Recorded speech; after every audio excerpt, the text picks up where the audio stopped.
Hey, I'm Al with Helmets, and I'm here with Frank Bohmer at Sinix Rock Club here in Essex, Maryland, 525 Eastern Avenue. How we doing today, Frank? Good, Al.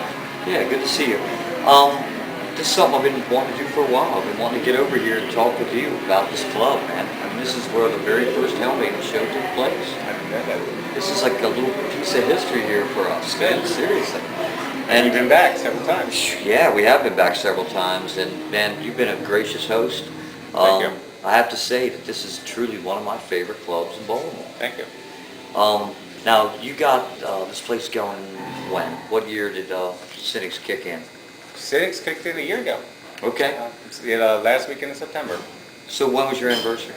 Our anniversary is coming Saturday. No way. Anniversary party. September 18th? September 18th. And got Silver Tone? Silver Tongue, Apophis, Anoxia, $1 cover to celebrate 1 year, and from 8 to 10, $1 domestic bottles and $1 rail drinks. That's killer. That's a great deal. Plus, too, Silver Tongue is like, the Renegade TV band. Yes, they are. And, I know those guys, man, personally. I mean, I've worked with them several times in other venues and stuff, and again, good people. I think it's a great lineup. Well, all three bands are actually what we call house bands here. Okay. Tell us a little bit about that. House band, I hate the word house, to be honest with you, but it's more what we're trying to do. We're working with bands to actually try to help them build their numbers. Gotcha. We believe in trying to rebuild the music scene, trying to make it a little stronger scene. We want to see bands actually grow, the numbers of fans grow. Right. Actually, the number of bands performing grow. So there's room for other bands also. But the whole idea of a house band is to actually work with a band to build the numbers for the band. And of course, in the process, it helps build the numbers for the club too. I'm not going to be, Right. Well, I mean, that's what it's all about. It's all about the networking. It's something that we've all talked about before with Renegade TV, with Shockwave Magazine, with Sinix, with Hell Maidens. We're all working here in this family. And, you're one of the only club owners that I've ever known that is accessible. I'm here every night. We're open. I know. And, I've yet to walk into a venue, and I've worked in some big name venues, over the years. I've yet to be able to walk into a venue and walk up and talk to the owner. That just doesn't happen in other places. Well, I believe in being accessible. I want to be here so that any band or fan that wants to come and have a question, I'm there to answer it for them. That's why I actually make myself available every single night. That's fantastic. And now, Sinix, I know too, is not just doing bands. I mean, you have other events going on. Sure. Well, we're taking on football this year. Of course, Baltimore is a great football city. Ravenstown. We have DJs on Tuesday nights. D from 98 Rock's our DJ on Tuesday nights. Christoph from 98 Rock is here on Wednesday nights. So 98 Rock is pretty heavily tied into Sinix. Oh, absolutely. Yeah. And D, who is actually a partner here. Yeah, is a partner here. He is a DJ on 98 Rock. Yes. Yeah. Now, how did you and D meet? How did that all happen? Actually, Wednesday nights, when I first started Wednesday nights, Short Bus Don was from 98 Rock was my first DJ, and he started liking what we were doing here, and D came down, Christoph came down, Don left us, but left us on good terms and everything, right. not any problems there. And D liked it so much what I was doing, he actually believed in what we were trying to do and building the music scene that he wanted to invest into the club. That's excellent. And D's a great guy. Yes. Really, really great guy. One of the things that we believe here is that we're trying to help all the small guys actually get started, and we want to help all the other promoters actually get their feet wet. Gotcha. When we're talking about building a rock scene here, we're talking about building a rock scene, and we want to help everybody who wants to get involved in a rock scene help get their feet started too. So we're starting at the ground up. Yes. And working up. Now, I've noticed, like, any new bands from this area, you're more than happy and willing to work with them to get them a start, yes. To get them going and get them playing in front of crowds, to help them build a following, to build a fan base. And again, I mean, like I said, this is kind of unheard of stuff. You don't really hear of other club owners that are taking that kind of active role in the running of their own club. Well, I preach promotions here, and I talk to bands, and there's a lot of bands that play here, and I watch too many bands just expecting to advertise on Facebook, MySpace, Right. I say, but and that's where they stop. Don't get me wrong, I think they need to be on my, Facebook and promoting there, but it's still grassroots. You need to get out there and work the streets. You got to sit there and work the clubs, work people in general. It doesn't matter where you're. Always have a flyer in your hand with your band's name on it. If you have a show booked and a ticket, have that ready to go. Business cards. Business cards. Simple little business cards, man. Anything with your band's name on it, hand it out to anybody who's interested in it. I do it for the club. I mean, what I preach, I do for myself. Do I always have a flyer or a card on me? No, but I got to make sure it's in my car so that I can go out and bring it right into somebody. Gotcha. And that's what we preach to the bands. We're trying to help them get started. It's not that much work. It seems like a lot of work, but when it does happen, we watch it. Can I tell you a little story about a band I just worked with? Tell me a story about a band you just worked with. Who are they? Cindy's Basement. Okay. Okay, one of my old soundmen, Jason, has done a lot of work for me. Doesn't really work for me too much. He's always been a go-to guy for me. So he came up and asked for a show, and I said, well, he said, what do I have to do to get a show? And I said, well, with everything you've done for me, all you got to do is just ask if you got a show. Kill. But him being a little smarter than some of the others, he goes, no, I know what you preach, I know what you suggest to bands, so tell me what we got to do. To have a successful show here. Yes. Right. Promotion 101. So I gave them the simple guidelines of what to do for your first show, told them the basic stuff to do, and left it alone.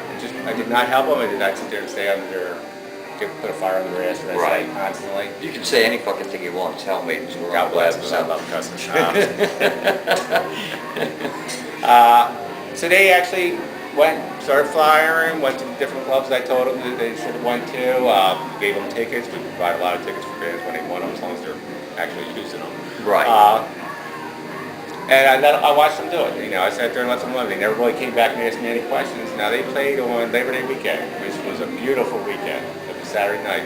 And Labor Day's a tough weekend in this town. And being a beautiful weekend, I was like, man. Everybody's at the ocean. Right. Cookouts, there's barbecues, everything. Family. Out on the boats. It's just it's endless what everybody else is doing. But what they did is they actually put 90 people in here on Saturday night on Labor Day weekend, which impressed me. Oh yeah. And that was all just from them self-promoting. Self-promoted. So, you got a band. They're just getting started. They come to you.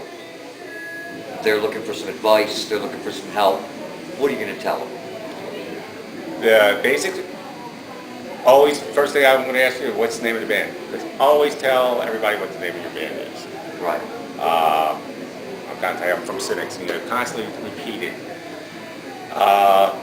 After that, get your show booked, and then start flyering everywhere. Yeah, get it out on Facebook, let everybody know on Facebook. But more importantly, get out and start working the crowds. If it's your first show, I'm going to tell you, get out your mother, your father, your aunts, your grandmother, I don't care. Because crowds draw crowds. Right. Okay, if you got 50 people and people are riding by whatever club you're playing and they see 50 cars out there, they're more likely to come in and see what's going on. So crowds help draw crowds first of all. So any show, if you're just starting out, get as many people out to it. After that, it gets a little harder, so that means you have to still get out there and work the club scenes. Work wherever you're going. I can't stress wherever you're going. You go get your haircut, go to the place and hand everybody. Mention your band. To everybody. Because you don't know who's going to be interested. Right. It seems like a lot of work, and yes, for every 10, 20 people you talk to, you might get one person to come to your show. But again, too, it's a matter of pride. Having pride in your band, having pride in what you do. You want to talk about it. I mean, it only seems natural. I've sat through, I hate to tell you, I've sat through probably 1,800 different shows, okay? Literally. And it amazes me how many bands come in here and no promotion and everything else. I'm going, it's your band. Don't you want anybody to hear your music? Really? Yeah. This is my club. I sit there and tell everybody about it. I try to get everybody in this door. You know, why wouldn't a band feel the same way? But it's your product. Why wouldn't you want people to hear your music? And it amazes me that they're afraid to speak up. Well, I think a lot of times too is, you got younger guys. Sometimes you got younger guys in bands, they're a little shy, maybe they're a little insecure. But the whole thing about being in a band is your alter ego takes over once you hit the stage. I think a lot of musicians, when they're off stage, they need to use a little bit more of their alter ego. I agree. They need to have some more of their stage presence. And even when you're just out in a bar and you're having drinks and you're talking to somebody. Oh, my band, my band, my band, my band. And I know I did it. I did it for years. I played in Suzerain. I sang for Oblivion. I sang for Have Mercy. And hell, that's all I could talk about to my friends. And I had a lot of pride in what we were doing. And again, like you said, I wanted people to come out and hear what we were doing. You know, I wanted my family there. I wanted my friends there. I wanted everybody there. Right, and that's exactly what you need to do. But at some point, you need to kick into the other people. Right. You need to develop a fan base. And that's where the harder work gets involved. And I'll be the first one to admit it is harder work. But if you don't start, and you just don't start talking about your band, you're never going to get that crowd base. Exactly. There's a lot of original bands out there. And guess what? Original music is hard to sell. It is. At least in Baltimore right now. We're trying to change that here at Sinix, but it is hard to sell. Basically, we work closely with anybody that wants to help the music scene grow. Right, and that's what it's all about. Right. It's not just you, it's not just Sinix, it's not just, any one thing. It's everybody working together as a team. One of the things that I preach this not only to the bands, but I preach it to my sound men, to the bouncers. I'm like, the whole idea of this club is to make some bands go nationally. And I will be happy if anybody does make it national. I'm part ways on good with me. And go. I said, if my security guys can take it with a band, God bless. If my soundman can take it with a band, God bless. This is a club that wants to help people grow beyond it. And in the process, if they are, of course, it's going to help us along the way too. Sure, because you can say, hey, they got their start here.